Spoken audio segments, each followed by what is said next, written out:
তন্নি বিয়ে করে নিয়েছে। মাত্র 8 মাস আগে তিনি তার স্বামীকে হারিয়েছে।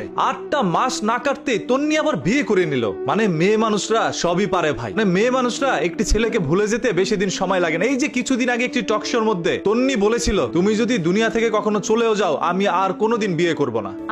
আমি থাকবো ইনশাআল্লাহ, এবং আমি জীবনের শেষ দিন পর্যন্ত সাদাত রহমানের ওয়াইফ হিসেবেই থাকবো। আবার তন্নি তার স্বামীকে এও প্রশ্ন করেছে, আমার কথা কি তোমার বিশ্বাস হয়? তখন তার স্বামী বলেছিল, হ্যাঁ আমি তোমাকে বিশ্বাস করি। তবে আজ সে বিশ্বাস গেল কই। তন্নি আজ একটি নতুন ছেলেকে বিয়ে করেছে। তন্নির কিন্তু 2টি সন্তানও রয়েছে। এখন মানুষের দাবি নতুন বিয়ে করেছে, এখন তারা সংসার নিয়ে ব্যস্ত থাকবে, তাহলে তন্নির সন্তানগুলোর কি হবে? কারণ তিনি তার হাজবেন্ডকে কথা দিয়েছে যে তিনি আর কোনোদিন বিয়ে করবেন। আজকে সেই বেচারা তো পরকালে চলে গেছে। তার টাকা পয়সা ভোগ করে নাকি তন্নি আজকে এত টাকা পয়সার মালিক হয়েছে। এখন আবার তিনি তার মনের ইচ্ছা পূরণ করার জন্য আরেকটি ছেলেকে বিয়ে করছেন। নানা ধরনের বাজে মন্তব্য দিয়ে পুরো সোশ্যাল মিডিয়া ভরে গেছে, যার কারণে তন্নি বিয়ে করে শান্তি খুঁজে পাওয়ার জায়গায় যেন আরো অশান্তিতে আছে। এই সাদা